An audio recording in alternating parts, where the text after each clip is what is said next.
जय हिंद बच्चों।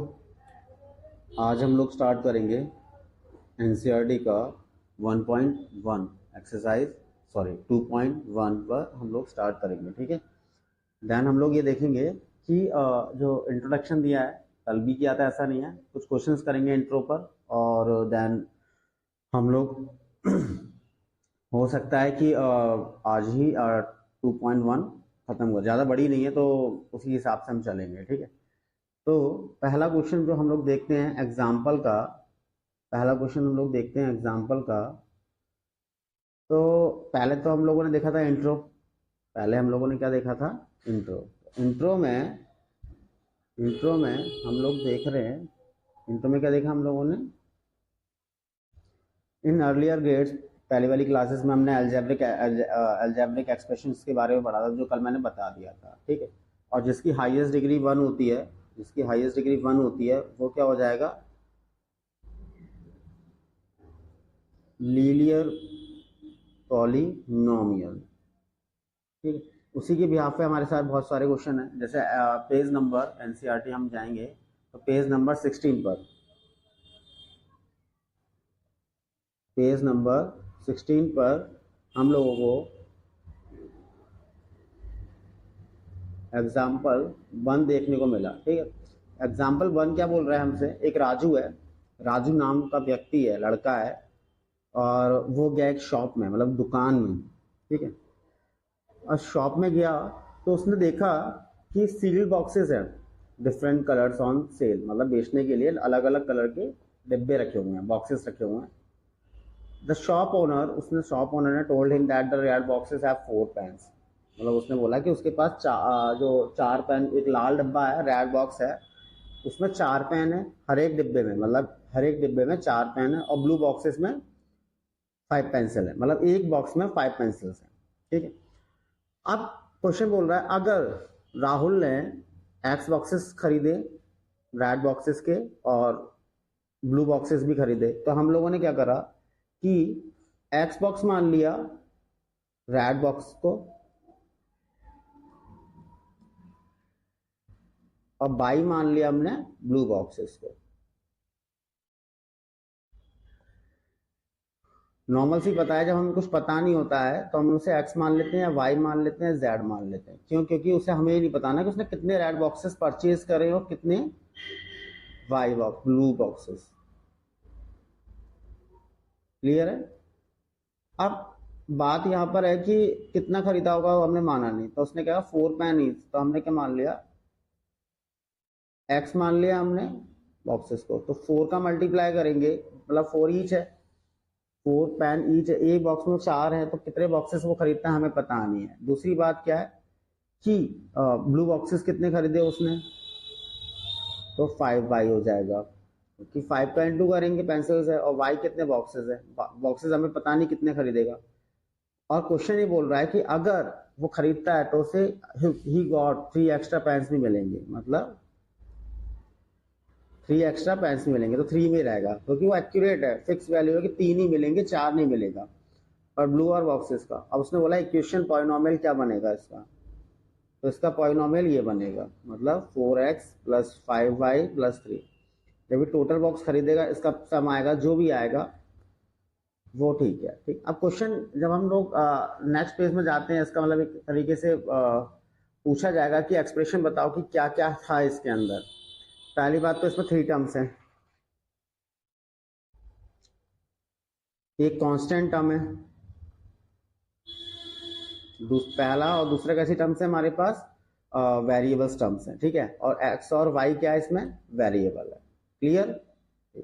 इसमें सिर्फ वही बनाना है, पॉलिनोमियल अलजेब्रिक एक्स। ठीक है, अब नीचे वाला, इसमें हमें देखने को मिल रहा है कि 4x plus 5y, 4x plus 5y की जो हमारे पास इक्वेशन बनी है 4x प्लस 5y प्लस 3 की, तो इसमें कितने टर्म्स हैं? 3 टर्म्स हैं। इसमें कितने टर्म्स हैं? 3 टर्म्स हैं, तो ये टर्म्स हैं 3। फिर नीचे है वेरिएबल्स कितने हैं? x और y। वेरिएबल्स कितने हैं? x और y। अर्लियर एक लेटर नंबर स्टार्ट होता है, उसी को हम वेरिएबल्स बोल रहे हैं, लेटर नंबर, अल्फाबेटिकल नंबर। ठीक है, 4 क्या है? अच्छा, 3 क्या है? Constant term. अब क्वेश्चन बोल रहा है कि x का कोफिशिएंट क्या होगा? उसके पीछे जो नंबर लगा x को छोड़कर 4 हो गया, और y का कोफिशिएंट क्या होगा 5 होगा। क्लियर। नेक्स्ट क्वेश्चन पे आते हैं हम लोग।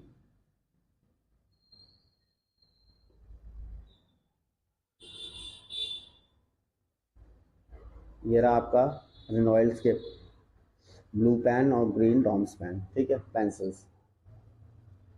अब यही सेम क्वेश्चन बोल रहा है लेंथ के बारे में, लेंथ के बारे में बोल रहा है। वाला एक क्वेश्चन है, क्वेश्चन ये बोल रहा है हम लोगों से कि एक रेक्टेंगुलर गार्डन है, एक रेक्टेंगुलर गार्डन है, रेक्टेंगुलर गार्डन है, इसकी लेंथ दे रखी है और विड्थ दे रखी है।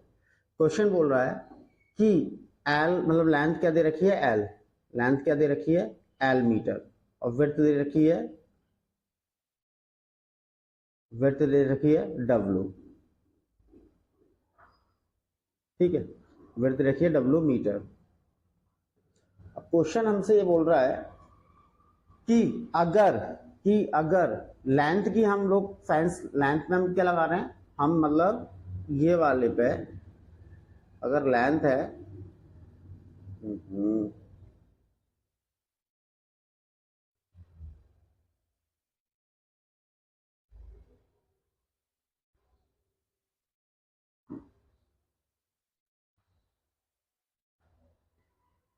लेंथ है, और लेंथ पे अगर हम लोग बोल रहे हैं कि जो विड्थ है उसकी चौड़ाई है, विड्थ है, उस पर हम लोग फेंसिंग लगाएंगे, लकड़ी की फेंसिंग लगाएंगे, नीचे वाले पे भी रहेगा,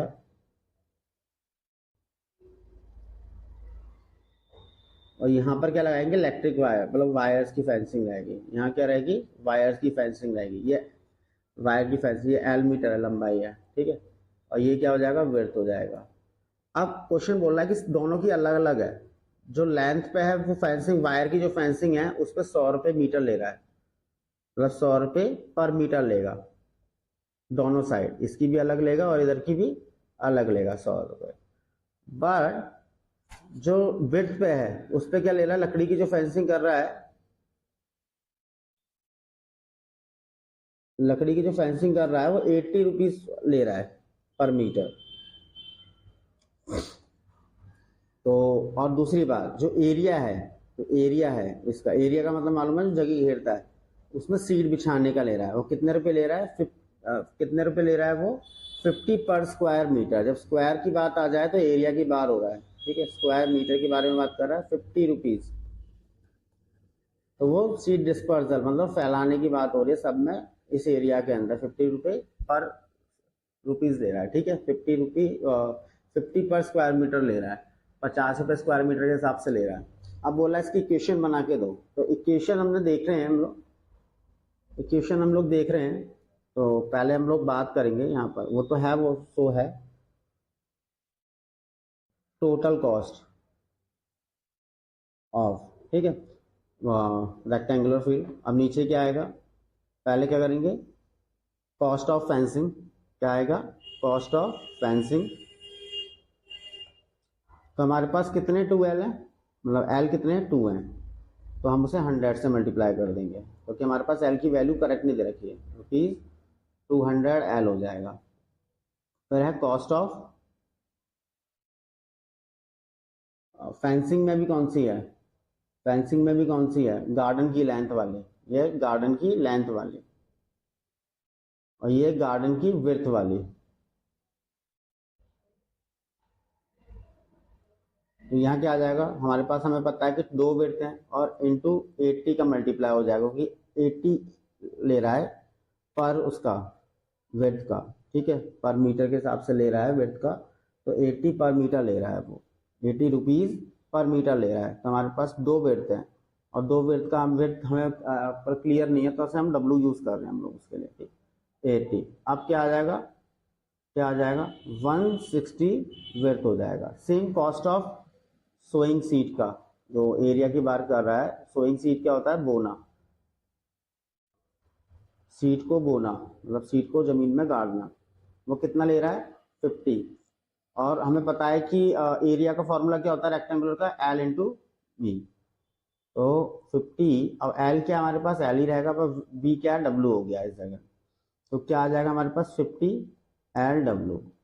और जब इक्वेशन बनेगी टोटल की, वो क्या बनेगी 200L plus 160W with plus 50LW, मतलब लेंथ ऑफ वेट की। ये इक्वेशन बनी हमारे पास। जो हमारे पास इक्वेशन नहीं, जो हमारे पास पॉलिनोमियल बनेगा, एल्जेब्रिक एक्सप्रेशन बनेगा, पॉलिनोमियल तो नहीं बोलते, एल्जेब्रिक एक्सप्रेशन बनेगा, वो यही बनेगा। ठीक है, तो एल्जेब्रिक एक्सप्रेशन जब बनेगा तो ये बनेगा हमारे पास। क्लियर है? अब हम लोग जब इसमें बोल रहा है कि इसमें हमसे बोल रहा है कि इसमें कितने टर्म्स हैं, तो इसमें हमारे पास तीन टर्म्स हैं।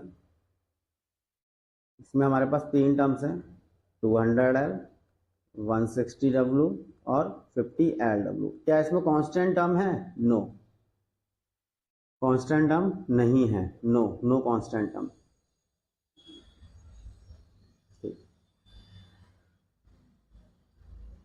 क्लियर है? ये हमारे गार्डन का मॉडल है। इसमें क्लियर नहीं किया गया है कि फेंसिंग लग रही है, बस जो साइड में, तो इस साइड वाले में है ना वो वायर की फेंसिंग हो रही है, और इस साइड वाले में वुडन की फेंसिंग हो रही है, नीचे वाले में। ठीक है, और जो बीज बोए जाएंगे वो मतलब ऐसे लाइन में स्विंग होता है। ठीक है, तो एरिया के हिसाब से चलता है कि कितने एरिया में बीज को, मतलब सीड को बोना। अब है area of rectangular of wire, area of rectangular wire. अब नेक्स्ट क्वेश्चन बोल रहा है, एग्जांपल 3 है, एरिया ऑफ रेक्टेंगुलर वायर के बारे में बात कर रहा है। क्वेश्चन ये बोल रहा है हम लोगों से, क्वेश्चन ये बोल रहा है, ठीक है, ये क्वेश्चन अच्छा है, एज कम्पेयर दोनों क्वेश्चन से काफ़ी अच्छा है। तो क्वेश्चन ये बोल रहा है हम लोगों से कि एक वायर है जिसकी लेंथ 20 सेंटीमीटर है, और हम लोग अलग अलग तरीके से रेक्टेंगल फॉर्म कर रहे हैं, अलग अलग तरीके से रेक्टेंगुलर फॉर्म कर रहे हैं। अब बात यह है कि रेक्टेंगुलर फॉर्म तो कर रहे हैं, पहले में बोल रहा है कि एक की 7 है, ये 7 सेंटीमीटर है, ये 3 सेंटीमीटर है। ठीक, दूसरा जो हम रेक्टेंगुलर फॉर्म कर रहे हैं वो 5.5 है और दूसरा 4.5 है। इसी तरीके से हम लोगों को और भी क्वेश्चन एग्जाम्पल 3 हमसे ये बोल रहा है, जो हमने लास्ट के 2 एग्जाम्पल्स पढ़े वो थोड़ा उसमें क्या था, 2 वेरिएबल्स इन्वॉल्व थे, पर इसमें क्या होगा, एक ही वेरिएबल इन्वॉल्व होगा। पहले हम लोग देखते हैं कि एरिया ऑफ रेक्टेंगल बोला वायर का निकालने के लिए, और हमसे पहले ही बता रखा है कि उसका लेंथ और जो ब्रेथ दे रखा है, उसका जो पैरामीटर है वो 20 सेंटीमीटर है, और हम उसे बार बार अलग अलग तरीके से फॉर्म कर रहे हैं। मतलब पहले हमने 7 का बनाया लेंथ और ब्रेथ रखी 3, अब करेंगे 5.5 और 4.5 का रखेंगे लेंथ और ब्रेथ। ठीक, बट इसमें बोलना एरिया, क्योंकि एरिया तो सेम ही निकलेगा, आप कैसे भी कर लो, कैसे भी बना लोगे एरिया सेम ही रहेगा। ठीक, कितना भी फॉर्म कर लो। अब उसने बोला कि हमें एरिया का एक्सप्रेशन बना के दिखाओ, हमें can you right in expression में लिखना है, ना कि नंबर्स में लिखना है। क्वेश्चन ये खुद ही बोल रहा है। तो एक को हम पता है, लेंथ को क्या मान लेंगे, x मान लेंगे, तो विड्थ को क्या मान लेंगे, tan माइनस x मान लेंगे। एक x हो जाएगा, और जब tan में से x जाएगा तो वो वैल्यू हमारे पास आ जाएगी। और tan आया कहाँ से, वो tan ऐसे आया, वो tan आया कहाँ से, वो tan ऐसे आया कि 2l plus B equals to, सफाई से लिख लो, ये पैरामीटर का फॉर्मूला, पैरामीटर कितना 20, तो l plus B equals to कितना आया 20/2, तो l प्लस बी कितना है 10 आ गया। तो दोनों का जो एडिशन है वो कितना है हमारे पास 10, l प्लस बी, मतलब एक l का और एक b का, मतलब 7 और 3 कितना आएगा हमारे पास 10 आएगा ना। तो हम इसी को लेके चल रहे हैं, तो l प्लस बी कितना है हमारे पास 10। अगर ऐसे क्वेश्चन से आते हैं और अगर निकालना नहीं हो रहा तो L कितना है x मान लिया, और W क्या है 10 में से x जाएगा, मतलब वही अगर x 7 है, 10 में से 7 गया तो 3 आ गया। अब हमें पता है कि फॉर्मूला हमें पता है क्या है, एरिया का फॉर्मूला क्या होता है, वो भी रेक्टेंगल का, L इंटू बी, क्या आ जाएगा x इंटू 10 माइनस एक्स, तो 10x माइनस का एक्स स्क्वायर। ठीक है, तो ये है। अब हम लोग ये देख सकते हैं कि इसके अंदर एक तो हाईएस्ट पावर क्या है इसकी 2 है, और एक ही वेरिएबल यूज किया जा रहा है, वन वेरिएबल यूज किया जा रहा है, ठीक है, एक ही इन्वॉल्व है। पहले जो दो एग्जाम्पल थे उसमें दो दो वेरिएबल थे, एक में था एल और डब्ल्यू और एक में था एक्स और वाई, और यहाँ क्या है, सिर्फ ओनली एक्स। क्लियर। अगर हम बात करें एक्स स्क्वायर का कोफिशिएंट के बारे में तो माइनस का 1 होगा, अगर एक्स के कोफिशिएंट के बारे में बात करेंगे तो 10 होगा। ये वन वेरिएबल पॉलिनोमियल के बारे में हम अगर बात करें, डेफिनेशन के बारे में बात करें कि एक ही वेरिएबल का पॉलिनोमियल है, ऐसा एक्सप्रेशन इन्वॉल्व एक ही वेरिएबल है, जैसे X Y Z one variable. अब वन वेरिएबल कैसे से sir, X plus X square plus X equals to 0, ये इक्वेशन है। अब ये पॉलिनोमियल के बारे में बात कर रहे हैं तो सिर्फ 0 ही लगेगा, एक्स स्क्वायर प्लस एक्स, ठीक है। तो ये एक वन वेरिएबल है। अब जैसे Y Q plus 2y plus Y square, ये भी एक कैसा है, वन वेरिएबल का पॉलिनोमियल है। अभी हम ये बात नहीं कर रहे क्यू भी क्या कैसा है, एक ही वेरिएबल का पॉलिनोमियल है, ठीक है। अब कोफिशिएंट के बारे में बात करेंगे। कोफिशिएंट का मतलब है कि उसके छोड़ देने वाला नंबर, जैसे अब ये वाली इक्वेशन है, ये वाली इक्वेशन है, ठीक है, ये वाली। तो इसमें क्या है, अगर क्वेश्चन बोला 5y3, मतलब y3 का पॉलिनोमियल क्या होगा, तो 5 होगा। क्वेश्चन बोला वाई स्क्वायर का पॉलिनोमियल क्या होगा, 1 होगा। क्वेश्चन बोला y का पॉलिनोमियल क्या होगा, 2 होगा। और कांस्टेंट टर्म क्या है इसमें, माइनस का 1।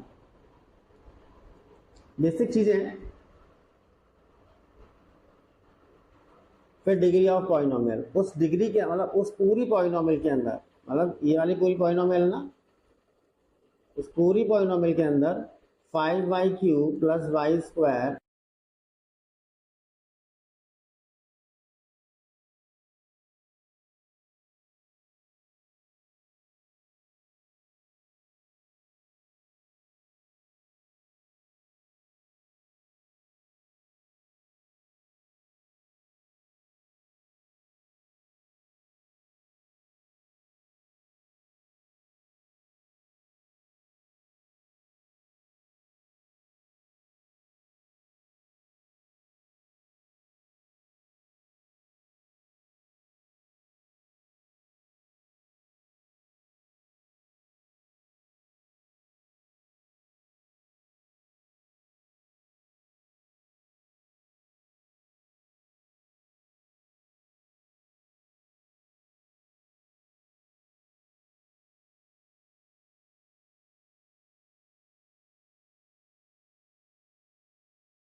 पूरे पॉलिनोमियल में क्या देखेंगे हम लोग, हाईएस्ट डिग्री देखेंगे, ठीक है। ओके, पूरे पॉलिनोमियल में हम क्या देखेंगे, हाईएस्ट डिग्री देखेंगे हम लोग।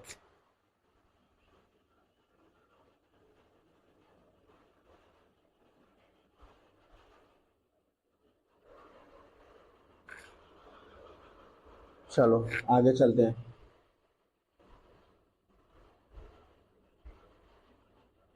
Expression type, multi variable, univariable, univariable, univariable. जैसे कि समरी टेबल देखने को मिल रहा है, मल्टी वेरिएबल का मतलब है जो हमने पहला वाला एग्जांपल देखा था वो मल्टी वेरिएबल था।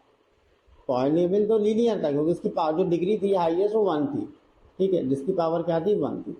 नीचे वाला यूनी वेरिएबल है, नीचे वाला ये वाला यूनी वेरिएबल है 3z+7, मतलब एक ही वेरिएबल है इसके अंदर, एक ही वेरिएबल है, एक ही तरीके का वेरिएबल है, तो इसकी डिग्री 1, ये यूनी वेरिएबल आएगा। वेरिएबल काउंट करेंगे, अगर नीचे हम बात करेंगे ये भी एक यूनी वेरिएट, हाँ यूनी वेरिएट, ठीक है।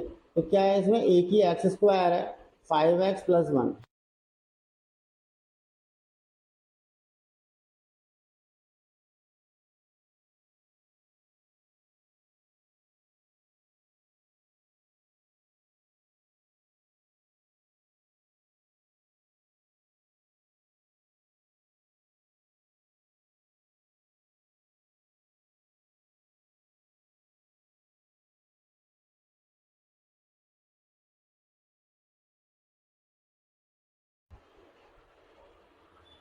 ठीक है। तो ये भी कैसा हमारे पास क्यूबिक है। अब हम लोग नेक्स्ट पे चलते हैं हम लोग। अब 2.1 बता रहा है हम लोगों को फाइंड द डिग्री। तो फर्स्ट वाले में क्या रहेगा हमारे पास, फर्स्ट वाले में क्या रहेगा, हाईएस्ट डिग्री क्या रहेगी 2, नीचे वाले में 3 क्योंकि भाई पॉलिनोमियल देख लो। इसमें क्या रहेगा 0 क्योंकि भाई कांस्टेंट टर्म है इसलिए।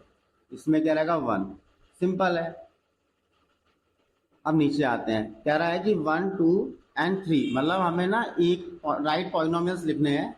एक तो ऐसा पॉलिनोमियल लिखना है जिसकी डिग्री 1 हो, और एक तो ऐसा लिखना है जिसकी डिग्री 2 हो, और एक ऐसा लिखना है जिसमें 3, कोई भी लिख सकते हो भाई, वो तुम्हारी इच्छा है। इसमें तुम्हें वो मिल जाती है और कंसेशन मिल जाता है कि हाँ भाई। तो पहला वाला लिख देते हैं 2x+5, ठीक है, 2x+5 यहाँ लिख देते हैं, यहाँ थोड़ा चुभने वाला कलर होता है, 2x+5। दूसरा लिखते हैं जो डिग्री 2 का है, उसमें लिख देते हैं x² + 3x+14 लिख दो, 19 लिख दो, ठीक। x² + 2x+9 लिख दो, क्वाड्रेटिक में, मतलब जिसकी डिग्री 2 है, ठीक है, जिसकी डिग्री 2 है। फिर तीसरा वाला जो क्यूबिक में बोल रहा है हम लोगों से, वो लिख सकते हैं x³ - 2x² + x + 4, ठीक है। तो ये हो गया क्यूबिक में। अपन लोग ना कल करेंगे इसका नेक्स्ट लीनियर पॉलिनोमियल, जो मैंने बोल सकते हो कि जब मैं इंट्रो दे रहा था ना, तो इसमें ना 2-3 मैं टॉपिक नहीं पढ़ाया था, मैं सोच रहा था साथ ही साथ पढ़ाऊंगा, साथ ही साथ क्लियर करते चलूंगा तो वो बढ़िया रहेगा। जैसे लीनियर पैटर्न्स हो गए एनसीईआरटी में, कुछ चीज़ें नई है कुछ चीज़ें पुरानी है, तो वो भी बढ़िया है। और रहा उसका कि लाइक आप बोल सकते हो उस चीज़ के लिए कि है धमाल, तो हाँ धमाल है। अच्छा, क्वेश्चन बोल रहा है कि कोफिशिएंट बताओ x² का इस वाली इक्वेशन में। ये भाई वो x⁴ है, ठीक है, तो घबरा मत जाना। तो अगर x² का कोफिशिएंट के बारे में बात करें तो हमारे पास 6x² है, तो इसका कोफिशिएंट क्या होगा 6। क्वेश्चन बोल रहा है x³ का कोफिशिएंट बताओ, तो -3 हो जाएगा, क्योंकि आप देख सकते हो इसमें ये वाला टर्म तो सेम वही है, ठीक है। अब क्वेश्चन बोल रहा है कि what is the coefficient of z का कोफिशिएंट बताओ। देखो पहली बात यहाँ 4z³ है, दूसरा 5z² है, और z नहीं है, z नहीं है, तो z का कोफिशिएंट क्या हो जाएगा यहाँ पर 0, क्योंकि z है ही नहीं भाई। z की पावर कहीं दिख रही है, वो स्क्वायर का भी देखना पड़ता है उसको, z के ऊपर डिग्री भी देखनी पड़ती है। अगर z² होता तो 5 हो जाता, z² होता तो 5 हो जाता, क्लियर। अब क्वेश्चन बोल रहा है हमसे, क्वेश्चन लास्ट वाला क्वेश्चन बोल रहा है हम लोगों से एक्सरसाइज का कि 9x³ + 5x², इसमें से कांस्टेंट टर्म बताओ। रिकॉल कर रहा है कि डिग्री जो 1 होती है लीनियर पॉलिनोमियल, वो उससे कोई मतलब नहीं है, बस क्वेश्चन देखो तो मैं भटकाने वाली बात कर रहा है। तो कांस्टेंट टर्म क्या है इसमें, कांस्टेंट टर्म तुम्हारा है -10, और ये एक्सरसाइज होती है कंप्लीट, ठीक है। तो आज के लिए सिर्फ इतना। जय हिंद, जय भारत, अच्छे से करो पढ़ाई, ठीक है। चलो बाय, जय हिंद।